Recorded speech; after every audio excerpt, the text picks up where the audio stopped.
15h au Caire, l'heure du journal de la télévision égyptienne. Mesdames et messieurs, bonjour. On commence tout de suite le journal par les principaux titres de l'actualité.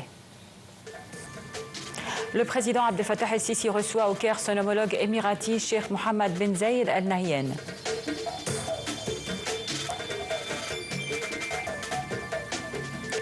Le commandant général des forces armées, le général d'armée Abdelmajid Sakr, s'entretient avec son homologue somalien et la délégation qui l'accompagne. Le porte-parole du Kremlin, Dmitri Peskov, annonce que la Russie ne permettra aucune violation de son espace aérien.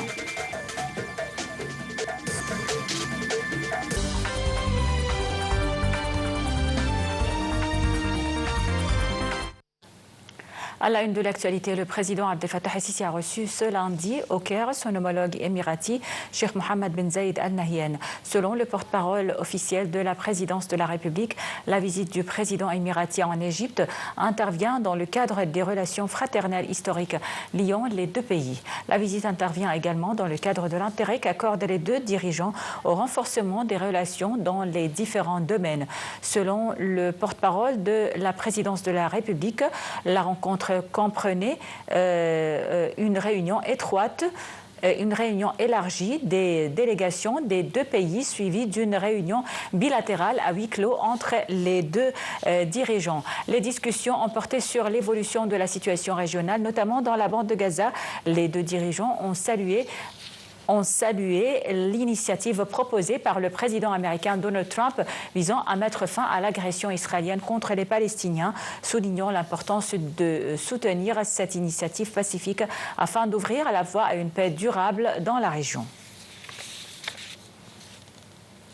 Le commandant général des forces armées et ministre de la Défense et de la production militaire, le général d'armée Abdelmajid Sakr, s'est entretenu avec son homologue somalien Ahmed Moualem Faki et la délégation qui l'accompagne. Au cours de l'entretien, le ministre de la Défense a souligné l'attachement de l'Égypte à augmenter le volume de la coopération avec la Somalie dans les divers domaines militaires. L'entretien s'est déroulé en présence du chef d'état-major des forces armées, le général de corps d'armée Ahmed Khalifa et nombre des commandants des forces armées.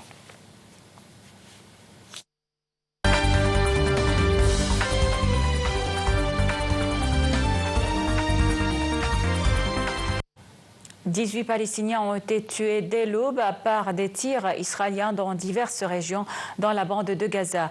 D'autre part, l'agence officielle de presse palestinienne Wafa a rapporté que Gazaville a été ciblée par un sévère bombardement israélien faisant exploser des tours et démolissant des habitations. L'agence a aussi cité plusieurs incursions de véhicules militaires israéliens dans la ville, soulignant que les bombardements se poursuivent également contre la ville de Khan Younis. Le président américain Donald Trump reçoit ce lundi le premier ministre israélien Benjamin Netanyahu à la Maison-Blanche, peu après avoir promis un accord à Gaza et mis son veto à une annexion de la Cisjordanie occupée. Les détails dans ce compte-rendu. En 9 mois, les idées de Donald Trump pour mettre fin au conflit ont beaucoup varié et elles n'ont pas toujours été alignées sur celles du Premier ministre israélien Benjamin Netanyahou qu'il doit recevoir aujourd'hui à la Maison-Blanche. Netanyahou tient toujours un discours guerrier, mais il est isolé à l'international et confronté en Israël à des manifestations en faveur d'un cessez-le-feu permettant le retour des otages. La dernière proposition américaine que le dirigeant républicain a déjà exposée au téléphone à Netanyahou et en personne à plusieurs dirigeants musulmans promet d'apporter la paix en territoire palestinien en ruine après près de 2 années d'offensive israélienne meurtrière. Au même moment, le Premier ministre israélien prononçait à l'ONU un discours très offensif permettant de finir le travail contre le Hamas. Selon une source diplomatique, le plan américain prévoit un cessez-le-feu permanent à Gaza, la libération des otages israéliens détenus dans le territoire palestinien Gaza, un retrait israélien ainsi qu'une future gouvernance de Gaza sans le Hamas.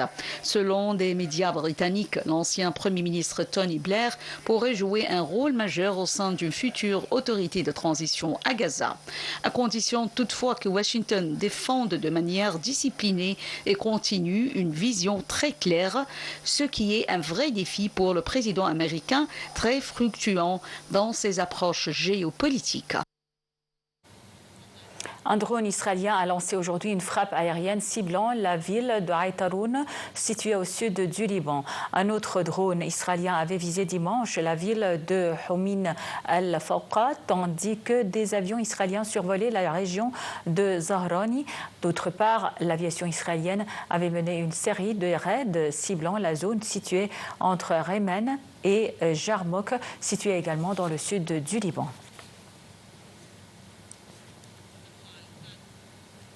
Le porte-parole du Kremlin, Dmitri Peskov, a souligné que la Russie est un État souverain et ne permettra aucune violation de son espace aérien. Il a expliqué que les accusations occidentales concernant les avions russes violant l'espace aérien européen sont sans fondement, soulignant l'engagement de Moscou envers les règles internationales régissant les vols d'avions militaires.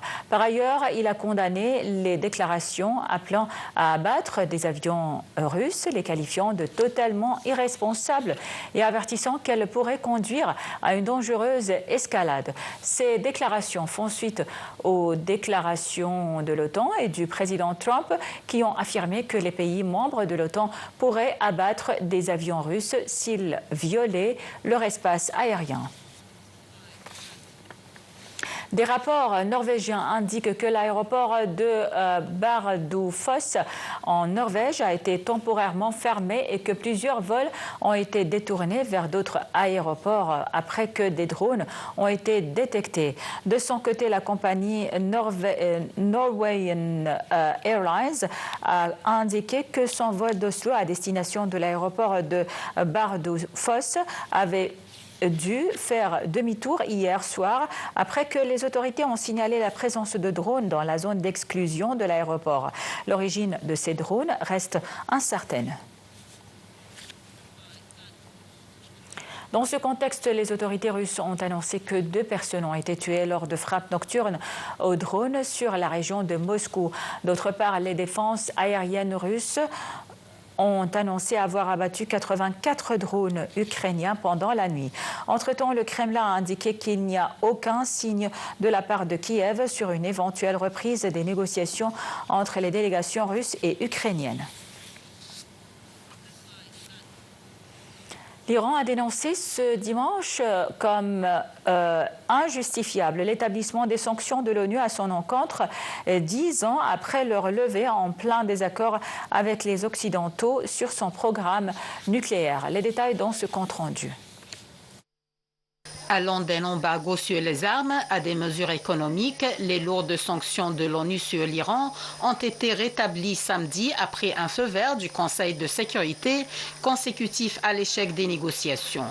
Mais le trio européen, Allemagne, France et Royaume-Uni, ainsi que les États-Unis, ont assuré que cela ne marquait pas la fin de la diplomatie. Le programme nucléaire de l'Iran empoisonne de longue date les relations avec les Occidentaux qui soupçonnent Téhéran de vouloir se doter de la bombe atomique. L'Iran dément et défend son droit au nucléaire civil. Nous avons toujours déclaré notre disponibilité à un dialogue logique, équitable et juste, fondé sur des critères clairs, mais nous n'accepterons jamais une négociation qui nous causerait de nouveaux problèmes et difficultés, a réagi le président iranien Masoud Pezeshkian. Selon l'Agence internationale de l'énergie atomique, l'AIEA, l'Iran est le seul pays non doté de l'arme nucléaire à enrichir l'uranium à un niveau élevé, 60%, proche du seuil technique de 90% nécessaire à la fabrication de la bombe atomique. En 2015, le Royaume-Uni, la France et l'Allemagne, les États-Unis, la Russie et la Chine avaient conclu avec l'Iran un accord prévoyant un encadrement des activités nucléaires iraniennes en échange d'une levée progressive des sanctions internationales. Mais les États-Unis, sous le premier mandat de Donald Trump, s'en sont retirés en 2018 en rétablissant leurs propres sanctions qui affectent durement l'économie iranienne. En riposte, l'Iran s'est affranchi de certains engagements, notamment sur l'enrichissement d'uranium, plafonné à 3,67% par l'accord de 2015.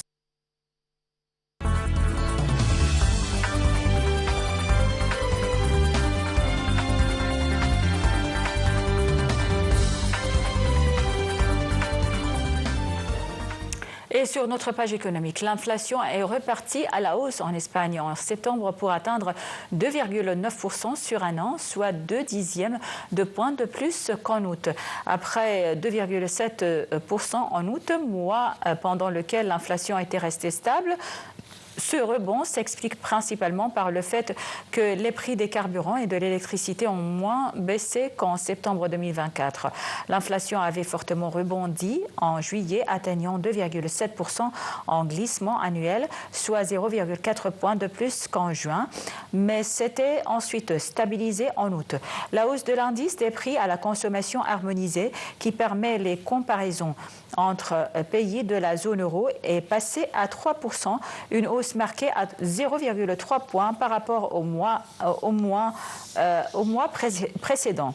La Banque d'Espagne table sur une inflation de 2,5% pour l'année 2025, soit un niveau sensiblement supérieur à l'objectif de 2% de la Banque centrale européenne.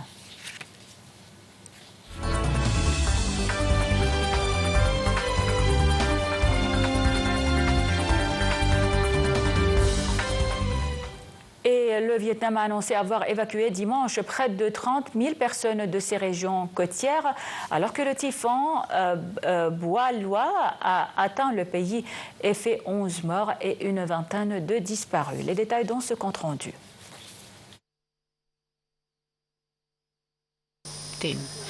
Les provinces et villes vietnamiennes touchées par le typhon ont évacué plus de 28 500 personnes.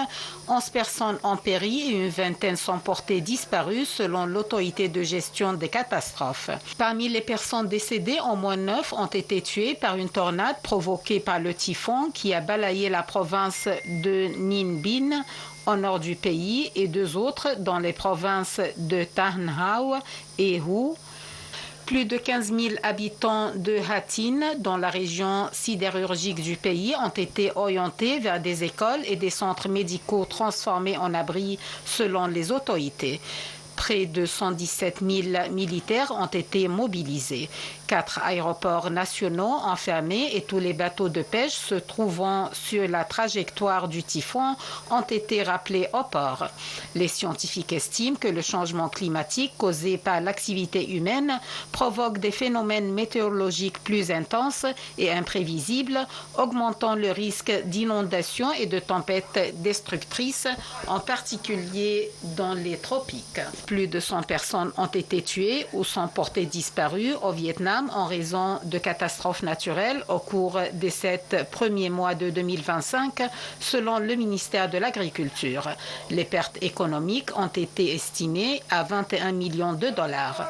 En septembre 2024, le typhon Yagi avait fait des centaines de morts en balayant le nord du pays, entraînant des pertes estimées à 3,3 milliards de dollars. Voilà, donc c'était tout pour le journal. Merci pour votre attention. Passez d'excellents moments sur la télévision égyptienne.